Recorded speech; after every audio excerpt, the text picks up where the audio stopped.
નમસ્કાર પરીક્ષાર્થી મિત્રો, લક્ષ્ય જીપીએસસી માં આપ સૌનું સ્વાગત કરું છું। હાઈકોર્ટ આસિસ્ટન્ટ માટેની આપણી લક્ષ્ય હાઈકોર્ટ શ્રેણી ચાલી રહી છે, જેના અંતર્ગત કરંટ અફેર્સ સિરીઝ પણ ચાલી રહી છે। મિત્રો, કરંટ અફેર્સ સિરીઝમાં આપણે ભાગ ત્રીજામાં વધુ કેટલીક government initiative, festival, award, summit, meeting ને અને સાયન્સ ટેક ઇનોવેશન ની જોશું। શરૂ કરીએ આજના ભાગ 3 ની। સૌપ્રથમ કરંટ અફેર છે એન્ટી સ્પાઈવેર ડિક્લેરેશન। હાલમાં જ અમેરિકા સહિત 10 દેશ દ્વારા એન્ટી સ્પાઈવેર ડિક્લેરેશનની જાહેરાત કરવામાં આવી છે, માટે જ આ ચર્ચામાં છે। આવું આ સૌપ્રથમ ઘોષણાપત્ર છે, એટલે ડિક્લેરેશન છે। ઉદ્દેશ્ય છે કે કમર્શિયલ સ્પાઈવેરના થતા દુરુપયોગ અને તેનેથી રહેલ ખતરાને ઓળખવો અને પગલાં લેવા। મિત્રો, એન્ટી સ્પાઈવેર ડિક્લેરેશન કરવા પાછળનું મેઇન રીઝન પેગાસસ સોફ્ટવેરને લઈને જે વિવાદ થયો હતો તેના માટે જ આ એન્ટી સ્પાઈવેર ડિક્લેરેશન જાહેર કરવામાં આવ્યું છે। અને મિત્રો, તમને ખ્યાલ જ છે સ્પાઈવેરનો ઉપયોગ શેના માટે કરવામાં આવે? સ્પાઈવેર એક ટાઈપનો માલવેર અથવા વાયરસ છે, જે તમારા કોમ્પ્યુટરમાં અથવા તો મોબાઈલમાં હોય તો તે તમારી ઉપર વોચ રાખે, તમારા ક્રેડેન્શિયલ, પાસવર્ડ, તમારી કોઈ ફોટો, બરાબર, તમારી ફાઇલ, આ બધું જ જે છે હેકરને મોકલતો હોય છે। અને સ્પાઈવેરનો ઉપયોગ મિલિટરી પર્પઝ માટે, કંપનીની ટ્રેડ સિક્રેટ જાણવા માટે, કંપનીની ઇનોવેટિવ ટેકનોલોજી જાણવા માટે, આ બધા માટે થતો હોય છે, બરાબર છે? તો એન્ટી સ્પાઈવેર ડિક્લેરેશન। આગળનો કરંટ અફેર છે મલેરિયા મુક્ત દેશ। શા માટે ચર્ચામાં છે? હાલમાં જ WHO દ્વારા અઝરબૈજાન અને તજાકિસ્તાનને મલેરિયા મુક્ત દેશ જાહેર કરવામાં આવ્યા છે, અને આ સાથે જ વિશ્વના કુલ 41 દેશ જે છે એ મલેરિયા મુક્ત જાહેર થયેલા છે। હવે મિત્રો, કોઈ પણ દેશને મલેરિયા મુક્ત ક્યારે જાહેર કરવામાં આવે, એનો મતલબ એમ થયો કે ભાઈ આ દેશમાં કોઈથી મલેરિયાના કેસ જોવા જ ન મળે। મિત્રો, કોઈ પણ દેશને મલેરિયા મુક્ત ત્યારે જાહેર કરવામાં આવે જ્યારે તે દેશમાં કોઈ પણ સ્થાનિક મલેરિયાનો કેસ ન જોવા મળે। સ્થાનિક મલેરિયાનો કેસ, બરાબર છે, બહારથી કોઈ લઈને ચેપ આવ્યો અને મલેરિયા થયો તો તેને સ્થાનિક મલેરિયા કેસ ન કહેવામાં આવે, બરાબર? સપોઝ કે અઝરબૈજાનમાં જ પોઝિટિવ ઓર્ગેનિઝમ એટલે મચ્છર દ્વારા કોઈ વ્યક્તિ ચેપિત થાય અને એને મલેરિયા થાય તો તેને સ્થાનિક મલેરિયાનો કેસ કહેવામાં આવે। સપોઝ કે અમેરિકાથી કોઈ વ્યક્તિ મલેરિયાને લઈને અઝરબૈજાનમાં ગયો અને મલેરિયા થયો તો તેને સ્થાનિક નહીં ગણવામાં આવે। એટલે આવો જ્યારે દેશમાં સ્થાનિક મલેરિયાના કેસો ન જોવા મળે સતત 2 વર્ષ સુધી, ત્યારે તે દેશને મલેરિયા મુક્ત દેશ જાહેર કરવામાં આવે છે। વિશ્વમાં અત્યારે આવા 41 દેશો મલેરિયા મુક્ત છે, જેમાં 21 યુરોપિયન યુનિયનના દેશો છે। તમારી સામે મિત્રો આ મેપ હાજરમાં છે, જેમાં તમે જોઈ શકો છો કે વિશ્વમાં કયા કયા દેશો છે જે કે મલેરિયા મુક્ત જાહેર કરી દેવામાં આવ્યા છે, બરાબર છે? આગળનો કરંટ અફેર હવે આપણે જોશું નાટો સભ્ય। મિત્રો, નેટો સંગઠન આજકાલ ખૂબ જ ચર્ચામાં છે, અને ફિનલેન્ડ મિત્રો નેટોનો નવો 31મો સભ્ય દેશ બન્યો છે, ખાસ ચર્ચામાં છે, એટલે યાદ રાખજો। મિત્રો, નેટો સંગઠન વિશે પણ જોઈ લઈશું। વર્ષ 1949માં વોશિંગ્ટન સંધિ અંતર્ગત નેટો સંગઠન એટલે નોર્થ એટલાન્ટિક ટ્રીટી ઓર્ગેનાઇઝેશનની સ્થાપના કરવામાં આવી હતી, જેનું વડું મથક બ્રુસેલ, બેલ્જિયમ ખાતે છે, અને તે એક મિલિટરી સંગઠન છે જેનો મેઇન ઉદ્દેશ્ય સોવિયત યુનિયન સામે યુરોપિયન દેશની રક્ષા કરવાનો છે। હાલમાં નેટોના કેટલા સભ્ય દેશો છે તેનો ખૂબ જ સારો ચાર્ટ અથવા મેપ તમારી સામે છે, વિડિયો પોઝ કરીને એકવાર જોઈ લેજો, કારણ કે નેટો રશિયા યુક્રેન યુદ્ધને લઈને ખૂબ જ ચર્ચામાં છે, તો આમાંથી ક્વેશ્ચન પૂછાવાના પૂરેપૂરા ચાન્સીસ છે, બરાબર છે? અને હા, એ પણ કહી દઉં કે અહીંયા જેટલા પણ નેટો સભ્ય દેશ આપ્યા છે ને, એમાંથી કોઈ પણ એક દેશને લઈ લે। સપોઝ કે રોમાનિયાને લઈ લીધો, બરાબર છે? હવે આપી દીધું તમને કે ભાઈ રોમાનિયા જે છે કયા કયા દેશ જોડે બોર્ડર શેર કરે છે, તો એવી રીતે પણ મેપનો ક્વેશ્ચન આવી જાય, તો એવી રીતે પણ તૈયારી રાખજો, બરાબર છે? આગળનો કરંટ અફેર હવે આપણે જોશું પ્રોજેક્ટ કાઈ કેનવાસ। હાલમાં જ મિત્રો જાપાન સ્થિત કંપની ALE નો આ પ્રોજેક્ટ છે। પ્રોજેક્ટ સ્કાય અંતર્ગત તે વિશ્વની પ્રથમ માનવ નિર્મિત ઉલ્કા વર્ષા કરવા માંગે છે, બરાબર છે?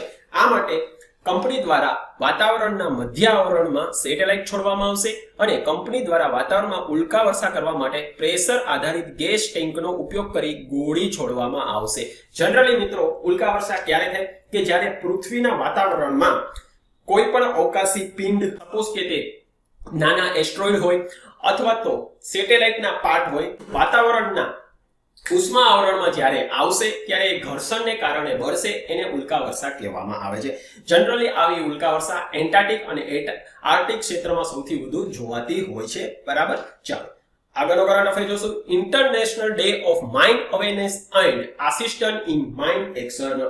શા માટે ચર્ચામાં છે? હાલમાં 4 એપ્રિલને international day of mind awareness અને આસિસ્ટન્ટ ઇન માઇન્ડ એક્શન તરીકે ઉજવવામાં આવ્યો છે. આ વર્ષની વિષય વસ્તુ છે mind action can not wait. આયોજક સંસ્થા છે યુએન માસ એટલે યુએન માઇન્ડ એક્શન સર્વિસ. ઉદ્દેશ્ય છે કે લોકોમાં માઇન્ડ વિશે જાગૃતતા લાવી અને યુદ્ધ પછી રહેલા માઇન્ડના અવશેષને દૂર કરવા. ખાસ કરીને વર્લ્ડ વોર II પછી જેવી રીતે માઇનો યુરોપિયન ક્ષેત્રમાં બિછાવી દેવામાં આવી હતી અને એ પછી લોકોના મૃત્યુ થતા હતા, તો ભાઈ વર્લ્ડ વોર II તો પતી ગયું પણ તે માઇન તો પડી છે. તો આ માઇનને લઈને અવેરનેસ લાવવા માટે ડે ઉજવવામાં આવે છે. આગળનો કરંટ અફેર જોશું. Mark 54 light weight torpedo. હાલમાં જ ભારતે અમેરિકા પાસેથી આ ટોર્પીડો ખરીદવાની વાત ચાલી રહી છે, એટલા માટે ચર્ચામાં છે. લાઇટ વેઇટ હાઇબ્રિડ ટોર્પીડો LHT થી પણ જાણીતો છે. તે એન્ટી સબમરીન ઓપરેશન માટે વપરાય છે, જેને શિપ, હેલિકોપ્ટર કે એરક્રાફ્ટ પરથી છોડી શકાય છે. બરાબર છે, ખાસ યાદ રાખજો. એ mark M54 light weight torpedo America દ્વારા નિર્મિત છે. ઓપન સોર્સ સીડ મૂવમેન્ટ શા માટે ચર્ચામાં છે? જેવી રીતે ઓપન સોર્સ સોફ્ટવેર એટલે લિનક્સ છે અને એનેથી સફળતાથી પ્રેરણા લઈને બીજ માટે પણ આવી જ ચળવળ શરૂ કરવાની પહેલ કરવામાં આવી છે. હવે ઓપન સોર્સ સીડ મૂવમેન્ટ એટલે જેવી રીતે બીજ અને તેની જાત ઉપર કોઈ વ્યક્તિ કે સંસ્થાની માલિકી ન હોય તેને ઓપન સોર્સ સીડ મૂવમેન્ટ કહેવામાં આવે છે અથવા એ તેનો ઉદ્દેશ્ય છે. આ માટે નવી બીજની જાતને ઓપન સોર્સ લાયસન્સ અંતર્ગત આવરી લેવામાં આવશે અને કોઈ પણ વ્યક્તિ આવા બીજને વાપરી, ઉગાડી કે આમાંથી નવી જાતો વિકસાવી શકશે. કોઈ વ્યક્તિ, સંગઠન કે કોર્પોરેશનને બીજ અને તેની અન્ય જાતને ખાનગીકરણ કરવાથી ઓપન સોર્સ સીડ મૂવમેન્ટ અંતર્ગત પ્રતિબંધ મૂકવામાં આવશે. મિત્રો, ઓપન સોર્સ સીડ મૂવમેન્ટનો મેઇન ઉદ્દેશ્ય આ છે કે બીજની બધી જાતો બધા માટે ઓપન રહે એટલે ખુલ્લી રહે, કોઈ પણ તેને વાપરી શકે, કોઈ પણ તેને ઉગાડી શકે અને તેમાં સંશોધન કરીને નવી જાત પણ ઉગાડી શકે. બરાબર, અને આ મૂવમેન્ટ ઓપન સોર્સ સોફ્ટવેર જે લિનક્સ છે તેની સફળતાથી પ્રેરાઈને લેવામાં આવી છે. આગળનો કરંટ અફેર જોશું. નવી પેન્શન યોજના. મિત્રો, હાલમાં જ નવી પેન્શન યોજના ખૂબ જ ચર્ચામાં છે. ઘણા સ્ટેટ ઇલેક્શનમાં નવી પેન્શન યોજનાને કેન્સલ કરી અને જૂની પેન્શન યોજના લાગુ કરવા માટેની પણ વાત થઈ રહી છે. તો ચર્ચામાં છે. તો આ માટે એક કમિટીની પણ સરકારે રચના કરી છે. જોઈએ શું કમિટીની રચના પાછળનો ઉદ્દેશ્ય છે, કોણ એના ચેરમેન છે. નવી પેન્શન યોજનાના કમિટીના ચેરમેન છે નાણાં સચિવ. અન્ય કુલ સભ્યો 3 છે, જેમાં ચેરમેન PFRDA અને અન્ય છે. કાર્યક્ષેત્ર શું? હાલની નવી પેન્શન યોજનામાં કોઈ ફેરફારની જરૂરત વિશે નવી પેન્શન યોજના પરની સમીક્ષા કરવાની કમિટી સલાહ આપશે અને મહત્તમ ફાયદો પેન્શનધારીને કેવી રીતે મેળવી શકે તેની પણ નવી પેન્શન યોજના અંતર્ગત બનેલ કમિટી સલાહ અથવા તો સજેશન આપશે. મિત્રો, થોડુંક નવી પેન્શન યોજના વિશે જોઈ લઈએ. આ વર્ષ 2004 થી લાગુ કરવામાં આવી છે, જે સર્વ પ્રકારના સરકારી કર્મચારીને આવરી લે છે, એટલે રાજ્યના અને કેન્દ્રના. હવે મિત્રો, નવી પેન્શન યોજના અને જૂની પેન્શન યોજના વચ્ચે શું ફરક છે થોડુંક એનું ડિટેલમાં જોઈએ, કારણ કે ક્વેશ્ચન તમારે આમાંથી બનવાના પૂરા ચાન્સીસ છે. તમને બધાને ખબર છે કે નવી પેન્શન યોજના છે શું, કમિટીનું નામ આપણે કહી દીધું, પણ બંને વચ્ચેનો ફરક શું છે સ્ટેટમેન્ટમાં પૂછાઈ શકે. તો નવી પેન્શન યોજના મિત્રો 18 થી 65 વર્ષની ઉંમરના ભારતના દરેક નાગરિક માટે છે. બરાબર, તમે અને હું સરકારી નાગરિક નહીં હોય તો પણ નવી પેન્શન યોજનામાં આપણે ભાગ લઈ શકશું. જ્યારે જૂની પેન્શન યોજના ફક્ત અને ફક્ત સરકારી કર્મચારી માટે જ છે. બરાબર, આ બેઝિક ડિફરન્સ નવી અને જૂની પેન્શન યોજના વચ્ચે થઈ ગયો. અને મિત્રો, એક ખાસ વાત યાદ રાખજો, નવી પેન્શન યોજના અંતર્ગત સેનાના જવાનોને લાગુ નથી, સેનાના જવાનોને આવરી નથી લેવામાં આવ્યા, કારણ કે એ માટે ઓલ પેન્શન સ્કીમ હજી લાગુ છે. બીજું, નવી પેન્શન યોજના અંતર્ગત કર્મચારીને પોતાના પગારના આધાર ઉપર અમુક પર્સન્ટેજ ફાળવવો પડતો હોય છે, જ્યારે જૂની પેન્શન યોજનામાં જે છે ને સરકાર જ પૂરેપૂરો ફાળો આપે છે. બરાબર, એટલે નવી પેન્શન યોજનામાં કેવી રીતે હોય કે સપોઝ કે તમારો પગાર 30,000 હોય તો પગારના 10% આપણે માનીએ તો 3,000 રૂપિયા જે છે ને તમારે ભરવાના, પ્લસ 3,000 રૂપિયા જે છે સરકાર નાખશે. બરાબર, આ તમારું કોન્ટ્રીબ્યુશન થયું. ત્યારે જૂની પેન્શન યોજના અંતર્ગત જે છે બધું જ કોન્ટ્રીબ્યુશન એટલે 3,000 રૂપિયા કોન્ટ્રીબ્યુશન સરકાર આપશે. બરાબર, જેટલું તમે જો નવી પેન્શન યોજનામાં કોન્ટ્રીબ્યુશન હશે એટલું જ સરકાર પણ આપશે. ફાયદો શું થશે નવી પેન્શન યોજનામાં અને જૂની પેન્શન યોજનામાં? સૌપ્રથમ તો કરમાં રાહત જૂની પેન્શન યોજના અંતર્ગત મળતી નથી, જે નવી પેન્શન યોજના અંતર્ગત મળે છે. બીજું, નવી પેન્શન યોજના અંતર્ગત સૌથી વધુ રિટર્ન મળે છે. હા મિત્રો, આ એક મિથ છે કે જૂની પેન્શન યોજનામાં સૌથી વધુ રિટર્ન મળે છે. નહીં, નવી પેન્શન યોજના અંતર્ગત સૌથી વધુ રિટર્ન મળે છે, કારણ કે 60% તમને નિવૃત્ત થતા સમયે મળે છે અને બાકીના જે 40% જે છે ને એ વાર્ષિક ધોરણે જે ફિક્સ્ડ રોકાણ કરેલું હોય સરકારે, બરાબર, એના બેઝ ઉપર તમને મળે છે. જ્યારે જૂની પેન્શન યોજનામાં તો તમને ફક્ત ને ફક્ત ફિક્સ્ડ આવક જે છે એ આવતી હોય છે. મતલબ કે તમારે જેટલો છેલ્લો પગાર હોય, સપોઝ કે તમારો છેલ્લો પગાર 30,000 રૂપિયા હોય તો 30,000 ના 50% જે છે એ નિવૃત્તિ ટાઈમે તમને જૂની પેન્શન યોજના અંતર્ગત મળશે. હવે મિત્રો, જૂની અને નવી પેન્શન યોજનાનો સૌથી મોટો ડ્રોબેક શું છે? તો ભાઈ, જૂની પેન્શન યોજનામાં આપણે વાત કરી કે ભાઈ કરમાં રાહત નથી મળતી અને ફિક્સ આવક મળે છે. નવી પેન્શન યોજનાનો મેઇન ડ્રોબેક એ છે કે ભાઈ આ પેન્શનનું ફંડ જે છે શેર બજારમાં લગાડવામાં આવતું હોય છે અને તમને ખ્યાલ છે કે શેર બજારમાં મિત્રો વેરિએશન રિટર્નમાં આવતું હોય છે, બરાબર. આ એક જ નેગેટિવ ખતરો છે. એની સામે જૂની પેન્શન યોજના 100% સુરક્ષિત છે, કારણ કે આ ફંડ જે છે તમારે ક્યાંય લગાયેલું જ હોતું નથી. સરકાર તમને છેલ્લી જે સેલેરી હોય એના 50% આપતું હોય છે. તો આ બે મેઇન બેઝિક ડિફરન્સ નવી અને જૂની પેન્શન યોજના વચ્ચે થઈ ગયા. ખાસ યાદ રાખજો, ક્વેશ્ચન આમાંથી આવવાના પૂરા ચાન્સીસ છે, કારણ કે ખૂબ જ હોટ ટોપિક છે, બરાબર. ચાલો, વિસ્લિંગ વિલેજ. મિત્રો, કોંગથોંગ વિલેજ જે પૂર્વ ખાસી પહાડી મેઘાલય સ્થિત આવેલું છે, તે આ ગામ આખા ભારતમાં વિસ્લિંગ વિલેજ તરીકે ફેમસ છે અને ભારતનું આવું એકમાત્ર આવું ગામ છે. હવે વિસ્લિંગ વિલેજ હું એટલે બધા સિટી મારતા છે? નહીં મિત્રો, લાવબાઈ આ એક ટાઈપની મેઘાલયની ખાસી પહાડીમાં પરંપરા છે, જેમાં માતા નવા જન્મેલા બાળક માટે એક ધૂનની રચના કરશે અને આ ધૂન જ જે છે તેનું ગુલામનું નામ બની જશે.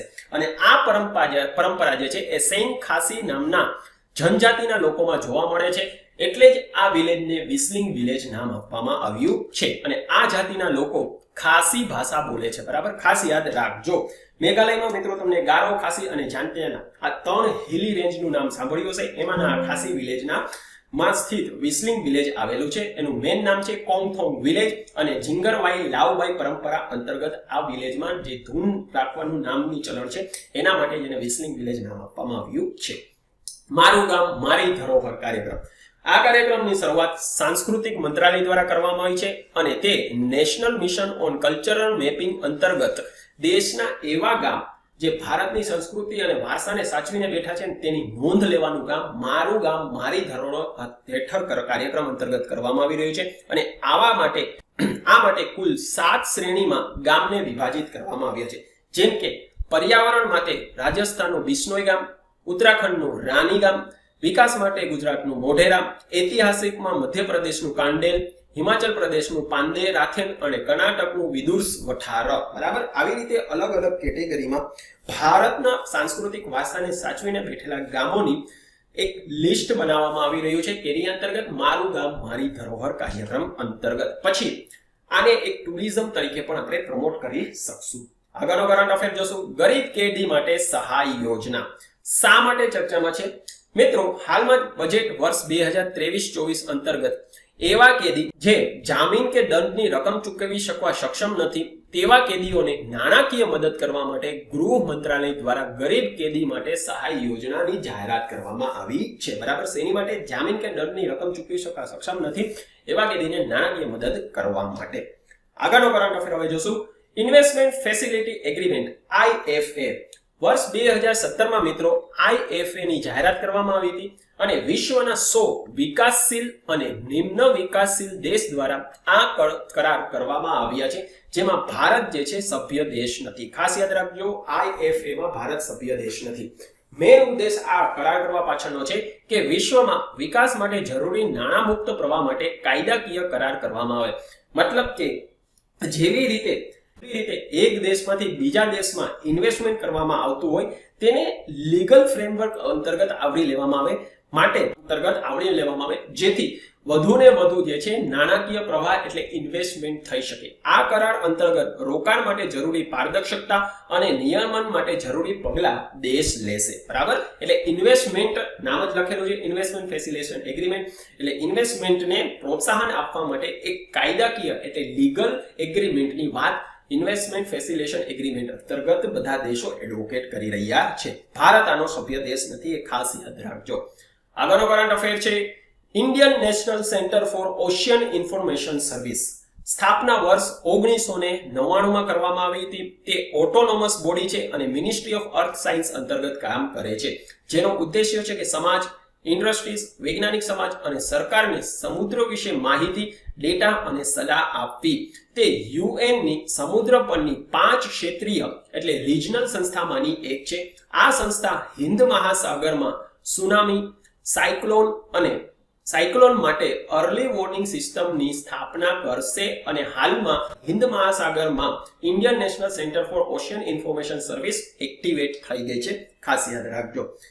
આગળનો કરંટ અફેર છે tropospheric emission monitoring of pollution tempo instrument.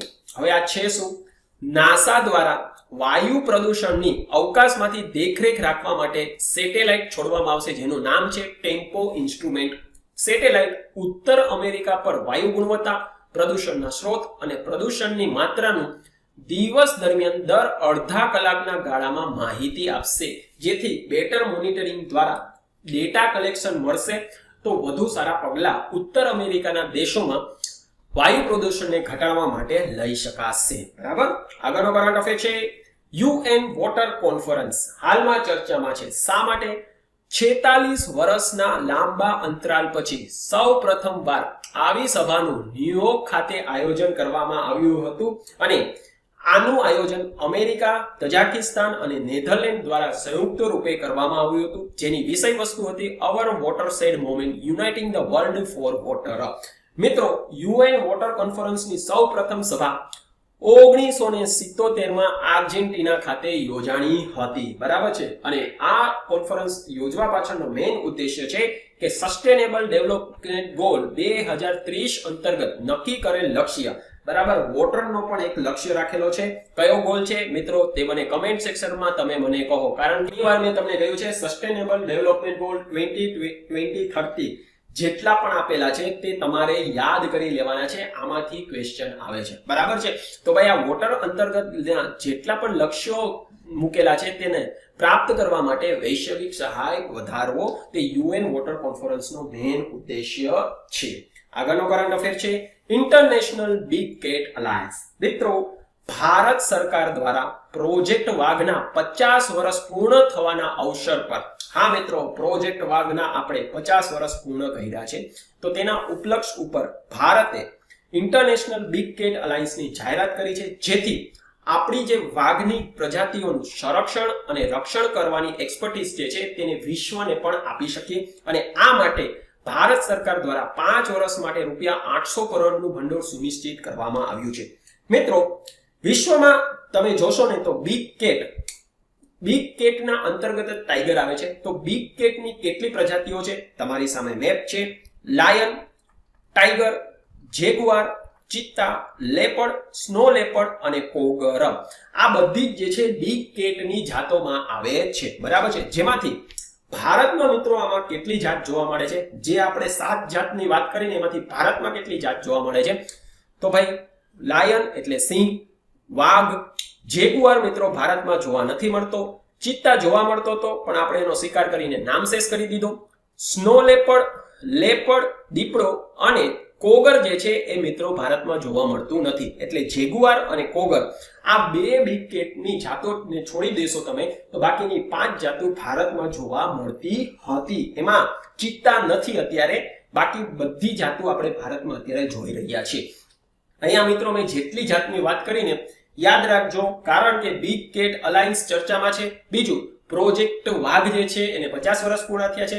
આ પહેલા તલાટીકમ મંત્રીમાં પ્રોજેક્ટ એલિફન્ટ અને પ્રોજેક્ટ વાઘ બંને ઉપર ક્વેશ્ચન આપ્યો હતો કે આમાંથી પહેલું કયું પ્રોજેક્ટ શરૂ કરવામાં આવ્યો હતો. બરાબર છે. આ ક્વેશ્ચન પૂછાઈ ગયો છે. તો હવે પ્રોજેક્ટ વાઘ ઉપરથી આવી રીતે પણ ક્વેશ્ચન આવી શકે કે ભાઈ ભારતમાં કેટલી બિગ કેટની જાતો જોવા મળે છે, આપણને ખબર હોવી જોઈએ. ચાલો આગળનો કરંટ અફેર છે જીનોમ ઇન્ડિયા પ્રોજેક્ટ GIP. મિત્રો, આ પ્રોજેક્ટ અંતર્ગત ભારતમાં કુલ 10,000 જીનોમ સિક્વન્સનો ડેટાબેઝ તૈયાર કરવામાં આવશે અને વર્ષ 2020 થી આ પ્રોજેક્ટ લાગુ કરવામાં આવ્યો છે. અમલ કરનાર મંત્રાલય છે DBT એટલે ડિપાર્ટમેન્ટ ઓફ બાયોટેકનોલોજી. મિત્રો, જીનોમ ઇન્ડિયા પ્રોજેક્ટ અંતર્ગત જે જીનોમ સિક્વન્સ થઈ રહ્યું છે એના જે ડેટાબેઝ મળશે તેની ઉપરથી આપણને ખબર પડશે કે ભારતીય ઉપખંડમાં કેટલી રંગસૂત્રતાની વિવિધતા છે અને આ રંગસૂત્રની વિવિધતા ઉપરથી ભારતના લોકો માટે ખાસ દવાની શોધ અને સારવાર શક્ય બનશે. માટે જ સરકાર દ્વારા જીનોમ ઇન્ડિયા પ્રોજેક્ટ લાગુ કરવામાં આવી રહ્યો છે. બરાબર. અને હ્યુમન જીનોમ પ્રોજેક્ટ જે વિશ્વ સ્તરે લાગુ થઈ રહ્યો છે તેના ઉપરથી પ્રેરિત થઈને આ જીનોમ ઇન્ડિયા પ્રોજેક્ટ સરકાર દ્વારા ભારતમાં શરૂ કર્યો છે. બરાબર, યાદ રાખજો. આગળનો કરંટ અફેર છે ઓપરેશન કુકી મોન્સ્ટર. હવે મિત્રો આ શા માટે ચર્ચામાં છે? FBI federal bureau of investigation અને જસ્ટિસ ડિપાર્ટમેન્ટ જે બંને અમેરિકાની સંસ્થા છે તેના દ્વારા રાજ્યની મદદથી ચાલતા સાયબર ગુનાને, હવે રાજ્યની મદદ એટલે કોઈ સ્ટેટ દ્વારા સાયબર હુમલાઓ થતા હોય તેને અટકાવવા માટે વૈશ્વિક સ્તરે કાર્યવાહી કરવામાં આવે અને આ ઓપરેશન અંતર્ગત વૈશ્વિક ગેરકાનૂની સાયબર માર્કેટ એટલે જીનેસિસ માર્કેટની શોધ કરી આવી માર્કેટ વિરુદ્ધ કાર્યવાહી કરવામાં આવે. અને મિત્રો તમને સર્વને ખબર છે કે સાયબર માર્કેટમાં ગેરકાનૂની રીતે મારા પાસવર્ડ, મારા ડેટા, બરાબર છે, આ બધા ચોરી કરી અને વેચવામાં આવતા હોય છે. તો આવા બધા જીનેસિસ માર્કેટ ઉપર ઓપરેશન કુકી મોન્સ્ટર અંતર્ગત કાર્યવાહી કરવાની FBI અને જસ્ટિસ ડિપાર્ટમેન્ટ દ્વારા શરૂઆત કરવામાં આવી છે, એટલા માટે ચર્ચામાં છે. બરાબર, યાદ રાખજો.